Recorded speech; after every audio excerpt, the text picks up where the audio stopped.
구약성경 역대하 17장 1절 말씀부터 제가 읽겠습니다. 아사의 아들 여호사밧이 대신하여 왕이 되어 스스로 강하게 하여 이스라엘을 방비하되 유다 모든 견고한 성읍에 군대를 주둔하고 또 유다 땅과 그 아비 아사의 취한 바 에브라임 성읍들의 영문을 두었더라. 여호와께서 여호사밧과 함께 하셨으니 이는 저가 그 조상 다윗의 처음 길로 행하여 바알들에게 구하지 아니하고 오직 그 부친의 하나님께 구하며 그 계명을 행하고 이스라엘의 행위를 쫓지 아니하였음이니라. 그러므로 여호와께서 나라를 그 손에서 견고하게 하심에 유다 무리가 여호사밧에게 예물을 드렸으므로 저가 부귀와 영광이 극하였더라. 저가 전심으로 여호와의 도를 행하여 산당과 아세라 목상들도 유다에서 제하였더라. 저가 위에 있은 지 3년에 그 방백 베나일과 오바댜와 스가랴와 느다넬과 미가야를 보내어 유다 여러 성읍에 가서 가르치게 하고 또 저희와 함께 레위 사람 스마야와 느다냐와 스바댜와 아사헬과 스미라못과 여호나단과 아도니아와 도비아와 도바도니아 등 레위 사람을 보내고 또 저희와 함께 제사장 엘리사마와 여호람을 보내었더니 저희가 여호와의 율법책을 가지고 유다에서 가르치되 그 모든 성읍으로 순행하며 인민을 가르쳤더라. 이 9절 말씀까지만 읽겠습니다. 제가 오늘 이 역대하 17장 여호사밧 왕에 대한 이야기를 본문으로 읽었습니다. 이 여호사밧 왕은 여러분들이 알다시피 솔로몬 왕 이후에 이스라엘 나라가 남북으로 두 나라로 나뉘어졌잖아요.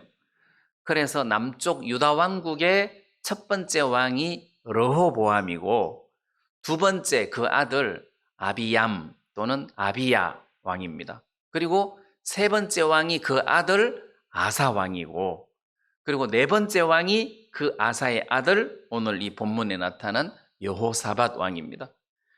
그래서 그 분열 왕국의 남유다의 네 번째 왕인데 이 왕은 그야말로 성군입니다.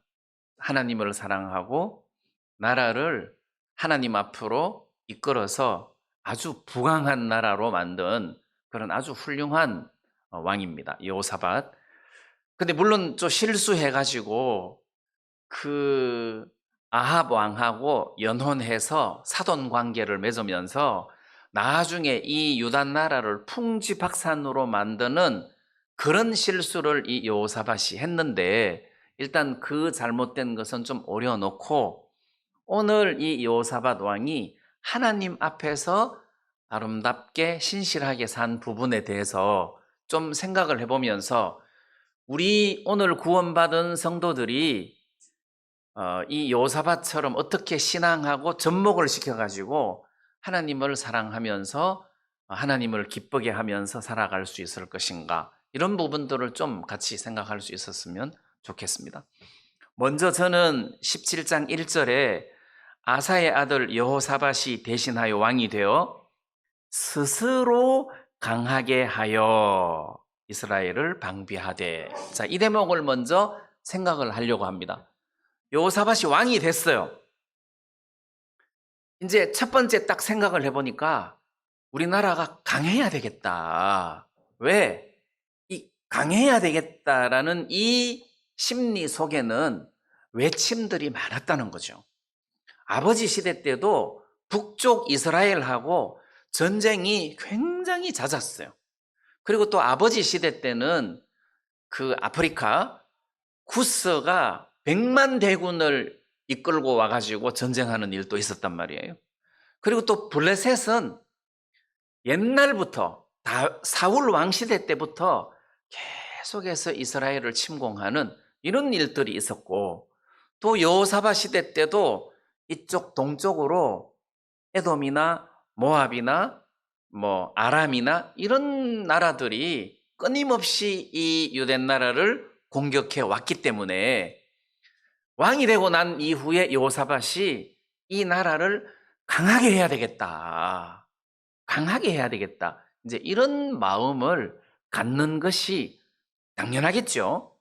그래서 나라를 강하게 해야 되겠다 해서 이스라엘을 방비를 하는데 2절에 보니까 유다 모든 견고한 성읍에 군대를 주둔하고, 여기서 성읍이라는 것은 성벽이 있는 도시를 말합니다.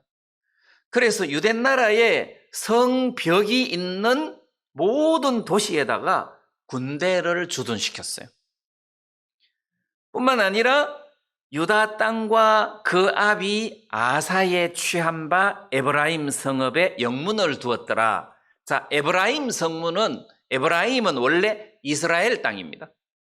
근데 이스라엘 땅인데 이 여호사밧 아버지 아사가 이스라엘하고 전쟁을 하면서 빼앗았던 땅입니다. 에브라임. 그 에브라임에다가 그 성읍에는 이 여호사밧이 영문을 두었더라 해서 수비대를 두었다는 거죠.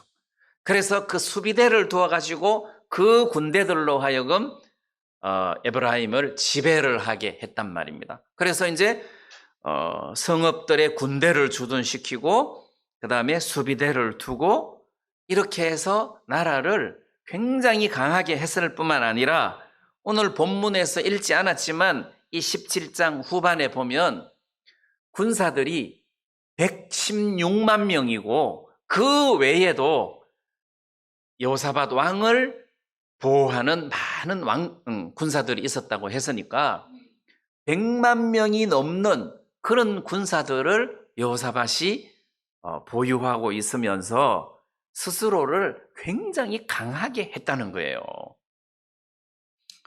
자, 그러면 여호사밧이 이 이스라엘을 스스로 강하게 했다는 이 부분에 대해서 우리가 조금 더 생각해 볼 필요가 있습니다. 스스로 강하게 했다는 이 말 속에는 신앙이 빠진 스스로가 아니고 신앙이 포함된 스스로인 것을 제가 좀 짐작할 수 있었던 것이, 아버지 때, 그 아사왕 아버지 때 그 아프리카의 쿠스가 100만 대군을 데리고 쳐들어왔을 때 하나님의 은혜를 입고 하나님을 의지해서 이 아사왕이 그 대군들을 이겼어요. 그 대군을 이기고 난 이후에 아사랴라는 선지자가 이 아사왕에게 하나님의 말씀을 대언을 하는데, 하나님의 말씀을 쭉 대언을 하는 그 내용이 이스라엘은 제사도 없고 하나님도 없고 막 이렇게 타락한 삶을 살았기 때문에 버림받았다. 근데 너희들은 하나님을 섬기고 하나님을 찾아라. 자, 이런 메시지와 함께 15장 7절 말씀에 보면 너희는 강하게 하라. 손이 약하지 않게 하라. 너희 행위에는 상급이 있음이니라. 해서 이 선지자가 아사 왕에게 너는 강하게 해라. 손이 약하지 않게 해라. 하고 대언을 해 줍니다. 뿐만 아니라 15장 8절에 보니까 아사가 이 말, 곧 선지자 오뎃의 예언을 듣고 마음을 강하게 하여. 자, 마음을 강하게 하여. 그리고 어떻게 했느냐 하면 가증한 물건들을 유다와 베냐민 온 땅에서 제하고, 그리고 여호와의 단을 중수하고 하나님을 섬기는 이런 자세로 마음이 다듬어졌단 말이에요. 자, 여기서는 너희는 강하게 하라, 손이 약하지 않게 하라 했을 때, 그래서 막 군대들을 정강시키고 성벽을 쌓고 막 이제 이런 일이 아니라 강하게 하라 하니까 아사가 선지자의 말을 듣고 마음을 강하게 하고 그 다음에 가정한 우상들을 다 제거시키고 그리고 하나님의 제단을 수축하고 하나님께 제사를 드리면서 하나님 앞으로 마음이 돌아오는 이런 어떤 이야기들을 하고 있는 것을 보면 그러면 진짜 우리가 강하게 되는 방법이 뭐냐?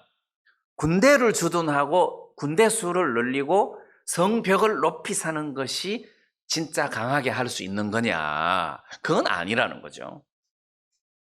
그래서 이 여호사밧의 삶을 이렇게 쭉 살펴보면 여호사밧이 군대를 이렇게 늘리고 성벽을 수축하고 이런 걸로 강하게 한 것도 맞지만은 이 여호사밧의 마음이 하나님 앞에 가 있는 것을 본다는 거예요.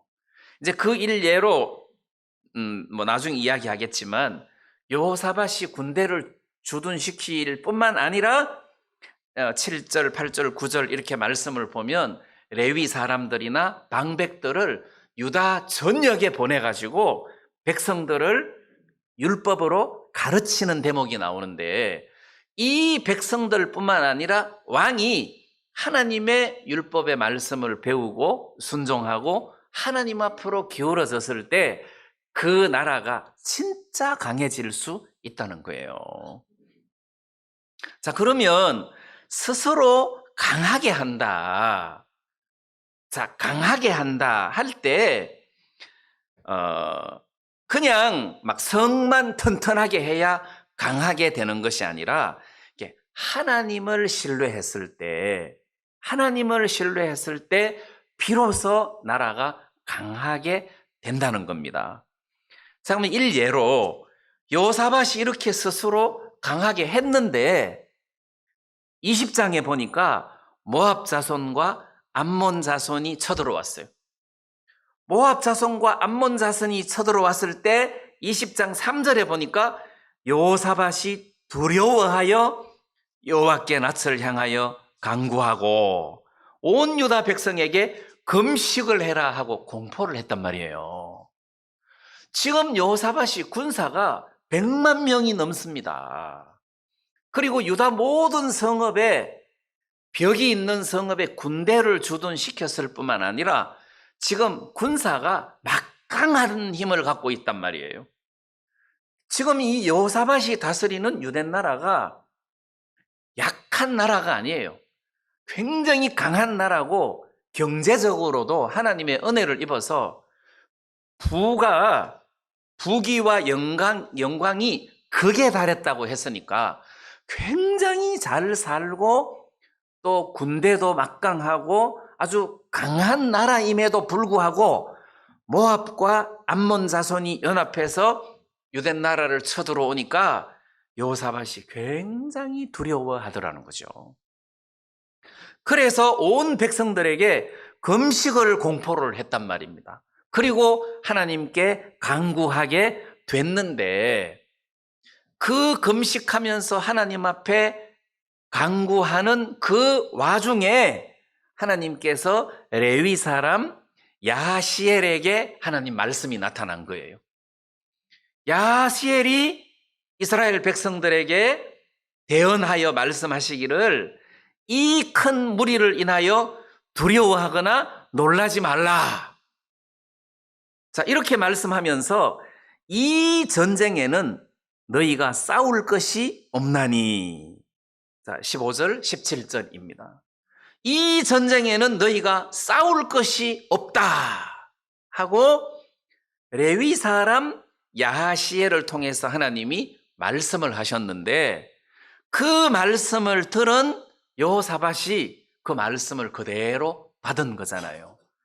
그래서 그때 여호사밧이 굉장히 유명한 말을 했는데 그게 20장 20절 후반절에 너희 하나님 여호와를 신뢰하라.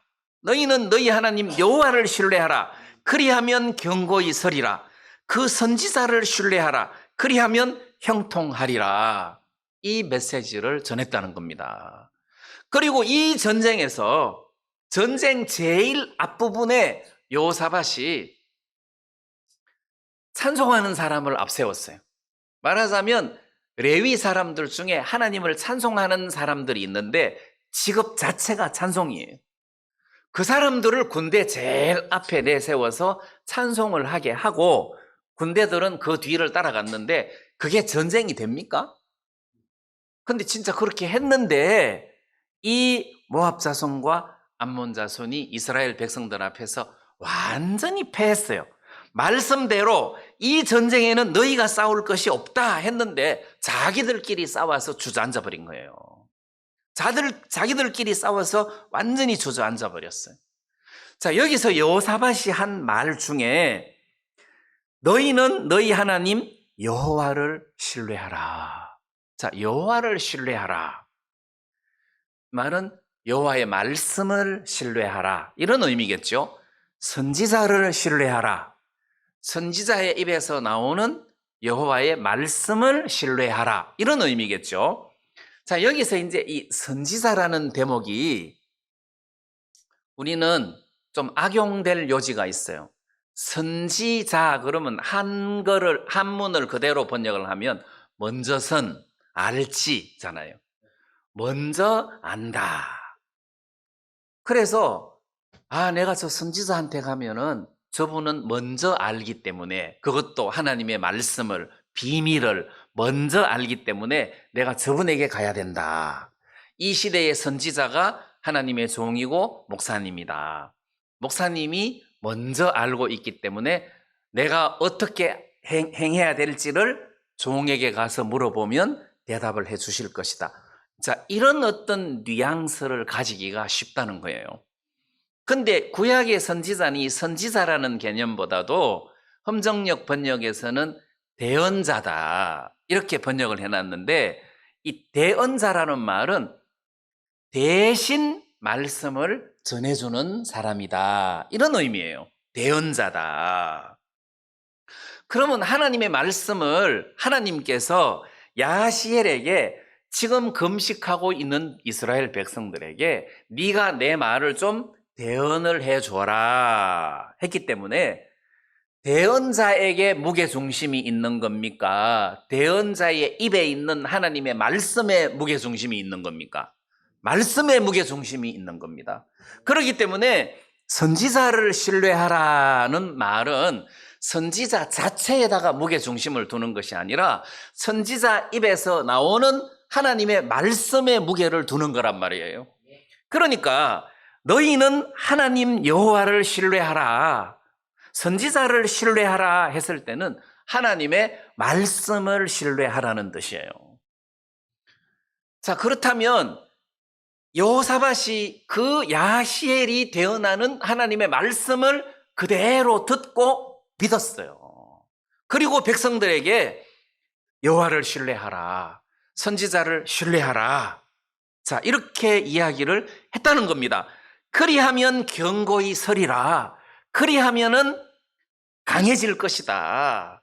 튼튼해질 것이다. 그리고 메시지 내용에, 대언자의 메시지 내용에 너희가 싸울 것이 없다 하니까 그걸 그대로 믿으니까 군대 앞에 찬송 부대를 그냥 세운 거잖아요. 돌격하는데 방패나 활이나 말이 나간 게 아니라 찬송 부대가 나갔다는 거죠. 그런데 믿음대로 대성을 거두었잖아요. 이게 여호사밧이 강하게 되는 무기였다는 것입니다. 자, 그러면 우리 구원받은 사람이 좀 강하게 되는 것이 중요하지 않겠습니까? 그래서 고린도전서 15장에 보니까 남자답게 강건하여라 뭐 그런 말씀도 있는데 이제 우리가 좀 이렇게 강하게 되는 것이 중요하다. 구원받은 사람이 좀 비실비실하면 되겠습니까? 강해야지.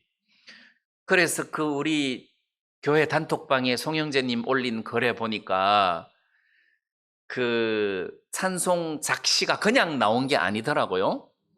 어떤 크리스찬이 혀를 자르게 됐는데 마지막으로 할 말이 있으면 해봐라. 그러니까 내 주 대신 주를 참 사랑하고 그거를 말했다는 거죠. 그 찬송을 불렀다는 거잖아요. 내 주 대신 주를 참 사랑하고. 여러분, 그런 어떤 것이 즉흥적으로 그냥 나오는 게 아니잖아요. 그런 믿음은 평소에 하나님의 가치를 절대적으로 알고 있었기 때문에 그 찬송이 그 상황에서 나올 수가 있다는 거예요.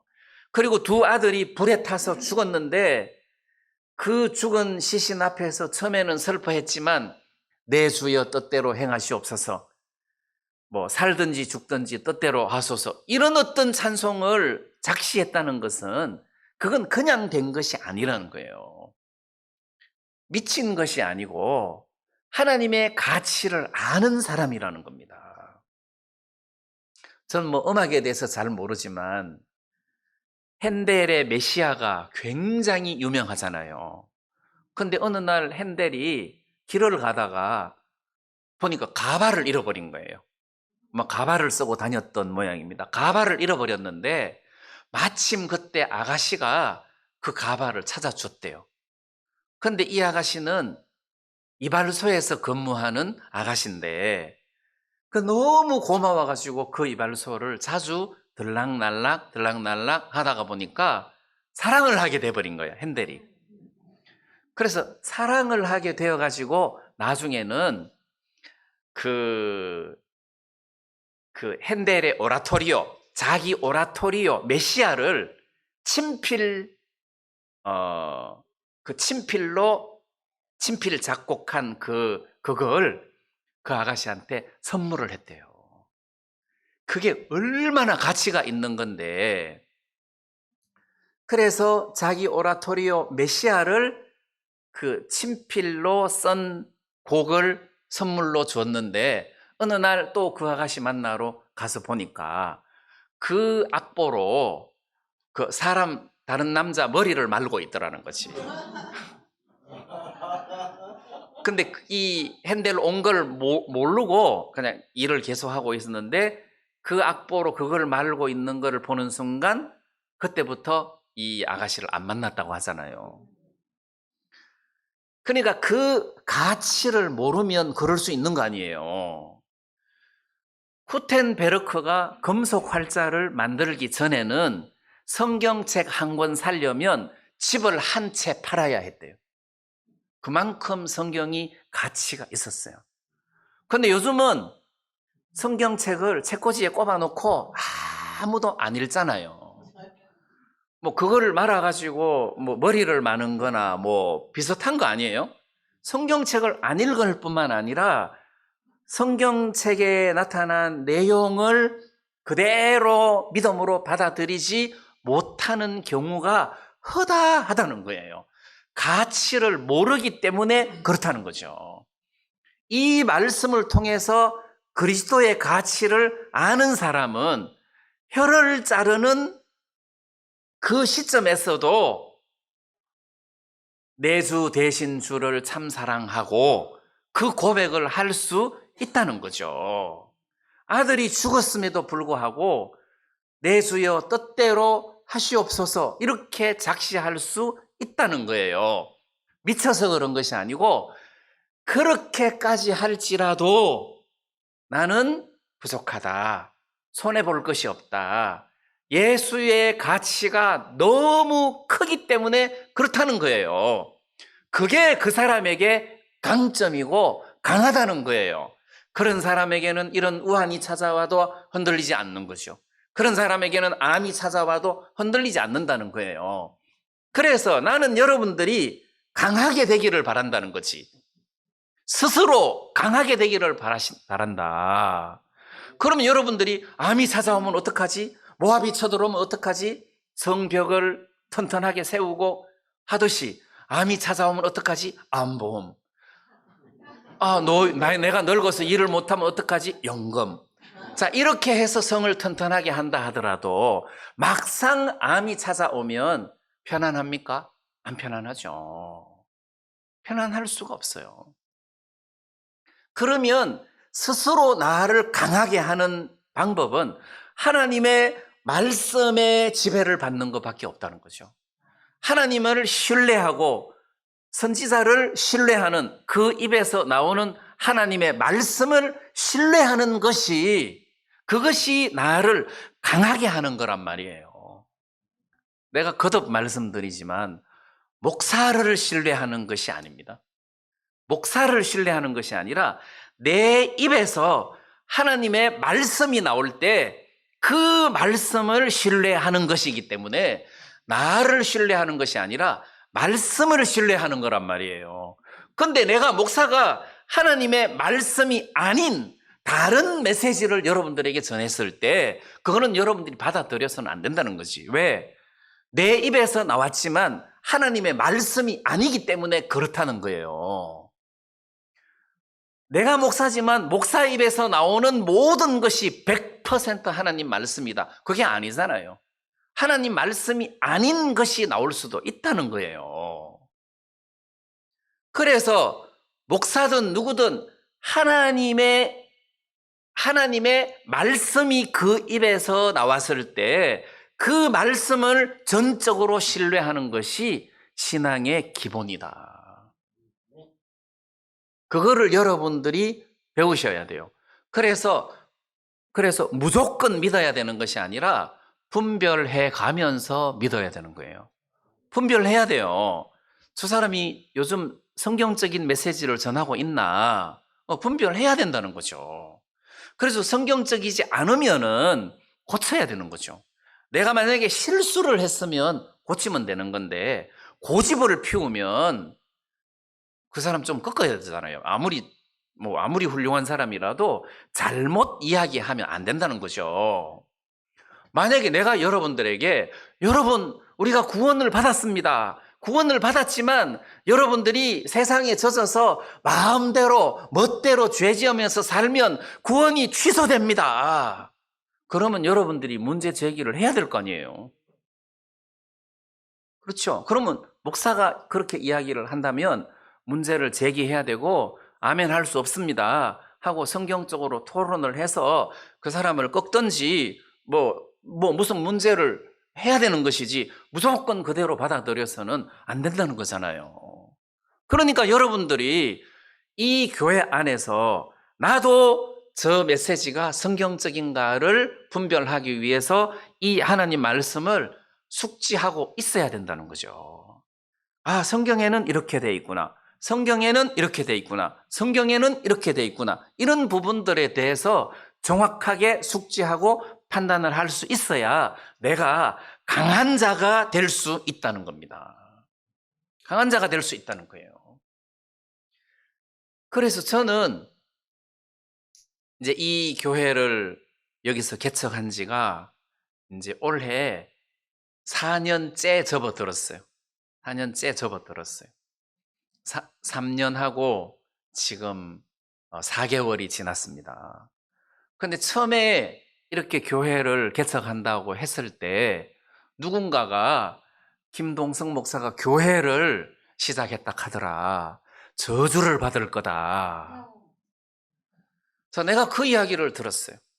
내가 겁먹었겠어요? 안 먹었겠어요? 당연히 안 먹죠. 왜? 성경적이지 않다는 거죠. 내가 절을 시작했다. 부처님을 모시게 됐다. 그러면은 저주를 받을 거다. 그러면 몰라도 내가 교회를 시작했다 그러면 찬송할 일이고 감사할 일이지 저주할 일이 아니라는 거예요. 그 이후에 복음 전할 기회도 많이 생기고 기회가 되면 우리가 이렇게 하나님 앞에 찬송을 부르고 예배를 드리고 특별히 특송도 하고 이렇게 하는데 이게 찬송할 일이고 칭찬할 일이고 감사할 일이지 이게 저주할 일이 아니라는 거죠. 성경적으로도 저주할 일이 아니라는 거예요. 하나님의 말씀이 내 마음속에 정확하게 견고하게 딱 세워져 있으면 사람이 강해질 수밖에 없고 누가 무슨 이야기를 해도 안 흔들린다는 거예요. 그 사람이 강한 사람이라는 거죠. 그러니까 여러분들이 이 시대를 살아가면서 좀 강한 그리스도인이 될 필요가 있다. 조금만 어려우면 휘청하고 조금만 문제가 있으면 휘청하고 하나님하고 거리가 멀어지고 이렇게 해서는 안 된다는 거예요. 무슨 일이 있어도 나는 내 주 대신 예수를 참 사랑할 수밖에 없다. 내가 혀를 자르는 한이 있더라도 내 주 예수를 사랑하는 이 관계를 내가 포기할 수 없다. 뭐 그 정도 돼야 되는 거 아니에요. 좀 어려우면 뭐 예수가 나한테 해준 게 뭐 있어 이러면은 예수의 가치를 너무 모른다는 거예요. 그 강한 사람이 아니라는 겁니다. 그래서 여호사밧이 왕이 되자마자 스스로 강하게 했는데, 그냥 뭐 우리식으로 말하면 보험 들고 연금 들고 뭐 이런 것이 아니라 하나님 앞에 뿌리를 박아서 하나님을 신뢰하고 하나님을 의지하는 이런 부분에 여호사밧이 견고하게 되는 어떤 은혜를 입었다는 겁니다. 그래서 여호사밧의 행적을 보면, 물론 막 아합하고 연혼해서 막 이렇게 좀 분별 없는 나쁜 그런 일도 있었지만, 이렇게 모압하고 전쟁을 하기 전에 하나님의 말씀 앞에 한번 물어보자. 이렇게 하나님의 말씀이 어떠한지 한번 물어보자. 이런 태도가 굉장히 좋은 태도예요. 그리고 또 그 여호사밧이 이스라엘의 여호람 왕하고 그 모압하고 이렇게 전쟁을 할 때, 그 왜 물이 없어가지고 7일 동안 에돔 광야 길로 행하는 바람에 막 다 망하게 생겼을 때, 그때 여호사밧이 여기 여호와께 물을 만한 선지자가 여기 없느냐 이렇게 이야기한 것을 보면 항상 어려울 때마다 하나님의 말씀을 찾았다는 거죠. 그러니까 이 여호사밧의 신앙과 그 태도가 하나님의 말씀에 굉장히 기울어져 있어서 그 말씀으로 여호사밧이 딱 무장되어 있는 그런 모습들이 굉장히 아름답다는 거예요. 자, 뿐만 아니라 17장 3절에 보니까 여호와께서 여호사밧과 함께 하셨으니 이는 저가 그 조상 다윗의 처음 길로 행하여, 여기 보니까 이 여호사밧이 다윗의 길로 행하여, 이것도 참 대단한 건데 다윗의 처음 길로 행하여, 이게 진짜 대단한 거예요. 그러니까 다윗의 신앙 중에서도 가장 알짜배기, 뭐 예를 들면 다윗이 뭐 간음을 한다든지 뭐 살인을 한다든지 이렇게 막 해서 그 궁이 막 풍지박산이 난 때가 있었는데, 그 전에 초창기에 다윗이 왕이 되고 난 이후에 하나님의 법궤를 시온성으로 가지고 오면서 이스라엘의 뺀 자 3만 명을 데리고 와가지고 막 춤을 추고 기뻐하고 하나님을 찬송하면서 법궤를 시온성에 갖다 놓는 것뿐만 아니라, 그리고 어느 날 백향목 궁에 거하면서 나는 백향목 궁에 거하거늘 여호와의 궤는 휘장 가운데 있도다. 그러면서 나는 하나님을 위하여 성전을 짓고 싶다. 이런 마음이 막, 그러니까 하나님 앞에서 다윗이 이런 마음이 막 이렇게 일어날 그 당시 다윗의 초창기 때의 마음, 이 여호사밧이 지금 다윗의 처음 길로 행하면서 바알에게 구하지 않고 하나님에게 구하더라. 그러니까 결국 다윗이 왕이 되고 난 다음에 하나님의 법궤를 다윗성으로 가지고 오는 이런 어떤 내용들이 하나님하고 밀착된, 하나님하고 가까운 삶을 사는 이런 모양을 여기서 읽을 수 있단 말이에요. 자, 이렇게 여호사밧이 사는 동안 강해지더라는 거지. 나라가 강해지고 주위에서 저절로 여호사밧을 섬기는 거예요. 전쟁에서 굴복을 시키는 것이 아니라, 본문에서 못 읽었지만 10절에 보니까 여호와께서 유다 사면 열국에 두려움을 주사 여호사밧과 싸우지 못하게 하시매. 그러니까 주위 나라들이 전부 다 주눅이 들어버린 거예요. 하나님이 아예 꽉 눌러버렸어요. 그리고 블레셋 중에서는 여호사밧에게 예물을 드리며 은으로 공을 바쳤고, 아라비아 사람도 짐승떼 곧 수양 7,700, 수염소 7,700을 드렸더라. 그러니까 주위의 나라들이 자연스럽게 여호사밧에게 조공을 드리고 여호사밧을 두려워하고 싸우지 못하는 상황이 벌어졌단 말이에요. 그러니까 내가 스스로 강하게 된다는 말의 의미 속에 하나님이 뿌리가 되고 하나님이 함께 계셔서 강하게 될 때 주위에 이런 현상이 벌어진다는 거잖아요. 구원받은 사람이 어떤 형편이 찾아와도 흔들리지 않고 차분하게 자기 페이스를 잃지 않고 걸어갈 수 있다는 것은 그 사람은 정신력이 강하고 대단한 사람이에요. 그것은 하나님을 믿는 믿음, 하나님의 말씀에 꽉 붙잡혀서 그 말씀에 붙잡혔기 때문에 그게 가능하다는 겁니다. 여러분, 우리 구원받은 사람의 재산이 뭐겠습니까? 하나님의 말씀 아닙니까? 하나님이 우리에게 이 인생들에게 주신 최고의 선물이 예수고, 아무리 예수님이 이 세상에 오셨지만 성경이 없으면 의미가 없단 말이에요. 그러니까 예수님을 주셨다는 것은 곧 이 말씀을 주신 것이다. 말씀 속에서 예수님이 하신 모든 말씀뿐만 아니라 하나님이 우리들에게 하고 싶어하는 모든 메시지가 다 들어있기 때문에 이 말씀은 하나님이 이 시대에 우리에게 주시고자 하는 최대의 선물이라는 거죠. 내가 어떤 어려운 일을 만났을 때 그 어려움에서 내가 어떻게 벗어날 것인가에 대한 해답이 말씀에 있다는 겁니다. 이 66권의 말씀에 있다는 거예요. 제가 전에도 한번 말씀드렸던 것처럼 로마서 4장 말씀에 보면은 말씀에 기록되었으되 말씀에 기록되기를 할 때 그 말씀에 기록되었다는 말은 성경책에 기록되어 있다 이런 메시지가 아니고 성경에 기록되어 있다라는 메시지보다도 지금도 하나님이 이렇게 말씀을 하고 계신다 이런 뜻이에요. 지금도 하나님이 이렇게 말씀을 하고 계신다. 그러니까 이게 하나님 말씀이 예를 들어서 역대하 17장 이 말씀이 수천 년 전에 하나님이 레위 사람을 통해서 여호사밧에게 말씀하신 것인데 그걸 우리하고 상관없느냐? 아니라는 거예요. 지금도 하나님이 이 이야기를 하시면서 우리들에게 이렇게 살면 너희들이 강해진다는 것을 우리들에게 설명을 하고 있는 거란 말이에요. 그래서 저는 그 구약 율법서 민수기에 보면은 민수기 19장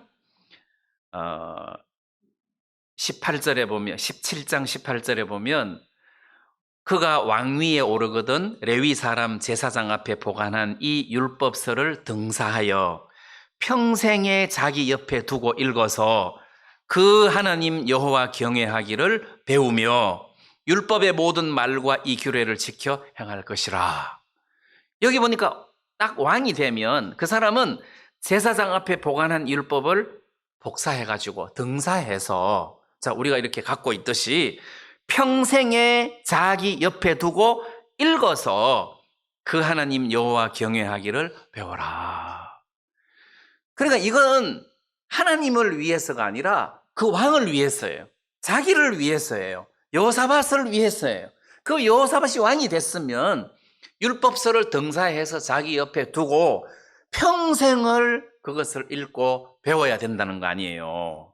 그럼 우리가 만왕의 왕으로서 우리가 예수님과 함께 앞으로 왕노릇할 자이면서 우리가 왕인데 우리가 그리스도인으로서 하나님의 아들로서 하나님의 말씀을 옆에 두고 평생을 옆에 두고 읽어서 하나님 경외하는 것을 배워야 이게 우리의 힘이라는 거예요. 우리 힘이 어디서 나오겠습니까? 여러분들에게 문제가 찾아왔을 때 넘어지는 이유가 힘이 없어서 넘어지는 거 아니에요. 문제가 와서 넘어지는 건 아닙니다. 어떤 사람에게 문제가 와도 어떤 사람은 안 넘어진다는 거죠. 하나님 말씀에 꽉 잡혀 있으니까 넘어질 시간이 없는 거예요. 문제가 찾아와도 하나님의 말씀에 잡혀 있는 사람은 안 넘어진다는 거죠. 절대로 안 넘어진다는 거죠. 그래서 말씀이 나를 꽉 잡고 있어야 된다. 그리고 사도 바울이 1차 전도, 2차, 3차 전도 여행을 거의 마칠 무렵에 이제 4차 전도 여행은 죄수가 되어가지고 가이사 황제 앞에 서는 여정이잖아요. 근데 죄수가 되기 전에 사도 바울이 에베소에 있는 장로들을 다 불러가지고 그들에게 마지막으로 메시지를 전하면서 내가 떠나고 난 다음에 흉악한 이리가 나타나서 이 교회를 해칠 것이다. 자, 그거를 그 사도 바울이 예언을 했습니다. 근데 그 예언을 하던 그 내용에 사도행전 20장 31절에 보면 그러므로 너희가 일깨어 내가 3년이나 밤낮 쉬지 않고 눈물로 각 사람을 훈계하던 것을 기억하라. 지금 내가 너희를 주와 및 그 은혜의 말씀께 부탁하노니 그 말씀이 너희를 능히 든든히 세우사. 이렇게 돼 있단 말이에요. 그러니까 사도 바울이 내가 3년이나 너희들에게 눈물로 말씀을 전했다. 내가 떠나가면 이리 때가 와서 너희들을 해칠 것이다. 그렇지만 내가 이 말씀께 너희들을 부탁했다. 이랬단 말이에요. 그러면 바울이 없는 그 소아시아 지역의 많은 교회들이 어떻게 어려움을, 이리가 나타났을 때 어떻게 대처를 할 수 있습니까? 바울이 전한 말씀이라는 거죠. 바울이 전한 말씀, 예수님이 전하신 말씀, 베드로가 전한 말씀, 이런 모든 말씀들을 우리가 복사해가지고 오늘 우리가 읽고 있는데 이 말씀이 너희를 든든히 지킨다는 거죠. 어디에서? 이리때에서 잘못된 교리나 또는 뭐 세상 문제나 염려나 이 세상의 모든 우환이나 이런 모든 것에서부터 우리를 지켜줄 수 있는 유일한 방패, 보호자는 바로 이 하나님의 말씀이라는 거죠. 그러니까 사도 바울이 떠나기 전에 말씀께 부탁을 했다는 겁니다. 그 말씀을 한 인격체로 본 거 아니에요. 말씀에게 부탁을 했다. 다시 말하면 인격체라는 말은 살아있다는 거죠. 이 말씀이 살아있다. 뭐 책상한테 부탁하지는 않잖아요. 책상은 죽었는데. 말씀께 부탁을 했다는 말은 그 말씀이 살아있다는 의미가 포함된다는 거예요. 그럼 오늘 우리가 하나님 말씀을 의지해라 했을 때는 기록된 죽은 메시지를 의지하자는 소리가 아니고 이 말씀이 살아있다는 거죠. 그 말씀이 살아있기 때문에 나를 잡아준다는 거잖아요. 살아있기 때문에 나에게 영향력을 행사한다는 거예요. 힘을 준다는 거예요. 이 말씀이 우리를 강하게 한다. 그래서 우리 교회 형제 자매님들은 그냥 목사님이 극하더라 이렇게 신앙생활 하면 안 돼요. 목사님이 그러던데 이러면 안 돼요. 그렇게 하면 안 되고 에베소서에, 사도행전에, 시편에, 신명기에 이렇게 돼 있다. 이렇게 해야지. 목사님이 극하던데 그러면 여러분들은 빵점이에요.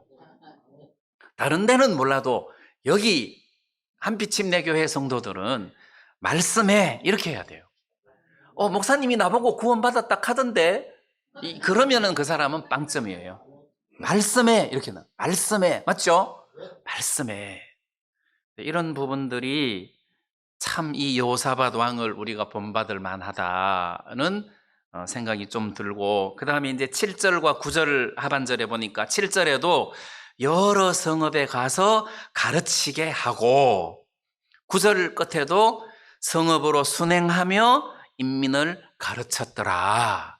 그래서 여호사밧이 자기만 그런 것이 아니라 백성을 이렇게 가르치더라고요. 백성을 가르쳐서 일깨워 가지고 우상을 숭배하지 않고 하나님 앞으로 돌아오게 하더라는 거예요. 돌아오게 하더라. 저는 그 여호사밧이 아까 말씀드린 것처럼 그 모압 자손하고 암몬 자손이 쳐들어왔을 때 하나님 앞에 기도하고 온 백성에게 금식을 선포했잖아요. 금식을 선포하면서 기도한 내용이 있습니다. 기도한 내용. 그 기도 내용을 보통 이렇게 적지는 않는데 기도 내용을 이 역대하 20장에 적어놨어요. 그 기도 내용 중에 보면 역대하 20장 9절에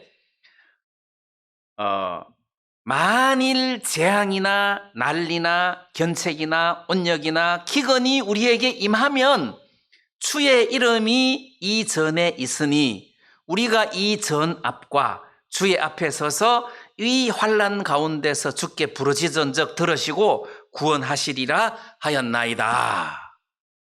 이거는 말씀에 나오는 이야기예요. 솔로몬 성전을 짓고 난 다음에 하나님 앞에 제사 드리고 하나님 앞에 기도하면서 한 내용 중에 역대하 6장 28절에 보면 만일 이 땅에 기근이나 온역이 있거나 곡식이 시들거나 깐부기가 나거나 메뚜기나 황충이 나거나 적국이 와서 성읍을 에워싸거나 무슨 재앙이나 무슨 질병이 있든지 물론하고, 그 다음에 이 전을 향하여 손을 펴고 무슨 기도나 무슨 간구를 하거든 주는 계신 곳 하늘에서 들으시며.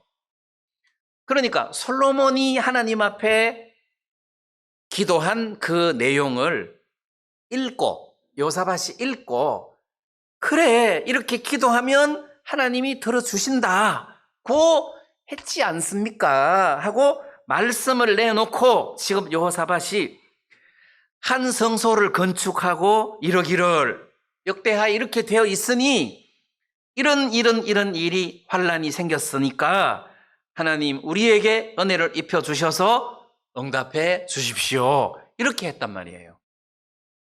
그러니까 하나님이 꼼짝할 수 있습니까? 없잖아요.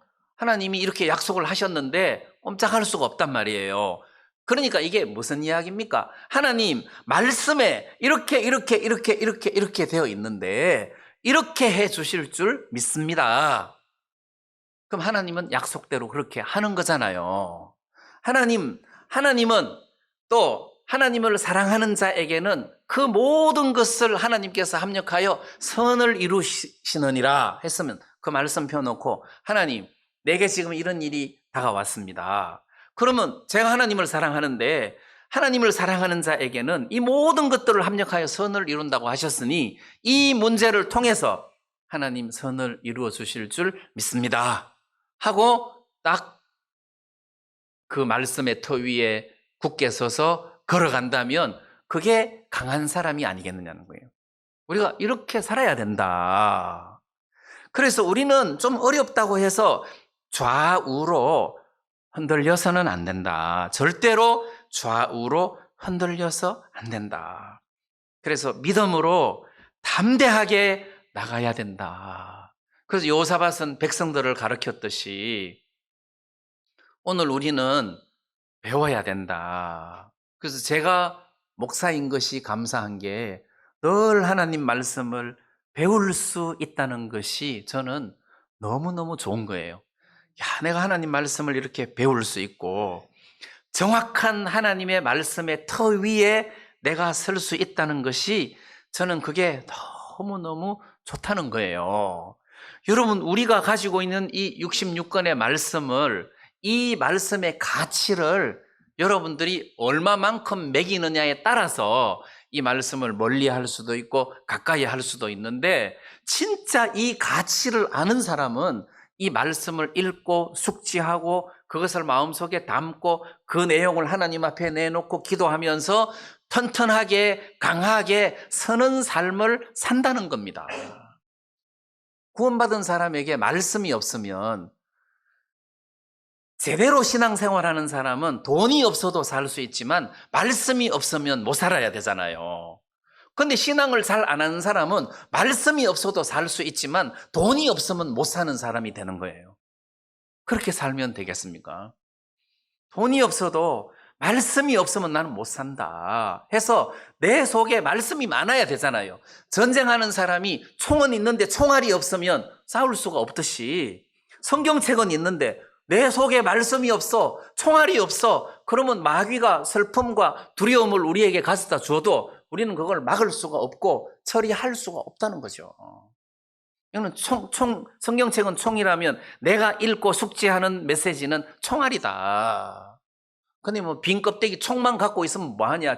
우리 집에 총이 10자루다. 그 총알은 한 개도 없다. 그러면 총이 없는 거나 마찬가지 아니에요. 그 여러분들 속에 성경책은 있고 집에 성경책은 있는데 말씀이 없다. 어떤 어려움이 찾아와도 방어할 만한 말씀이 없다. 그러면 총 없는 거나 마찬가지. 있어도 없는 거나 마찬가지다. 우리에게 가장 중요한 힘은 바로 말씀이다. 이 말씀이 여러분들 속에 가득 차면 여러분들도 모르는 사이에 그 말씀이 여러분들을 붙잡는 것을 느끼게 될 거다. 그래서 요즘 저는 문제입니다. 뭐 때문에 이런 A라는 문제가 있습니다. B라는 문제가 있습니다. C라는 문제가 있습니다. 이제 표면적인 거고 해답은 말씀이 없어서 문제예요. 왜? 말씀이 있으면 이게 문제가 안 된단 말이에요. 말씀이 다 막아주니까 문제가 안 된다는 거예요. 예를 들어서 내가 길을 가는데 칼 들고 누가 사시미 칼 2개를 들고 나를 위협한다고 합시다. 근데 5살짜리야. 그러면 내가 문제가 되겠습니까? 안 되겠습니까? 5살짜리가 칼 들고 나를 덤비면 난 전혀 문제가 안 된다는 거죠. 아이고 요즘 애들이 저래. 아이고 얘야 다친다. 얘야 이제 이렇게 하고 지나가지. 그게 문제가 되지는 않는, 내가 강하기 때문에 그렇다는 거죠.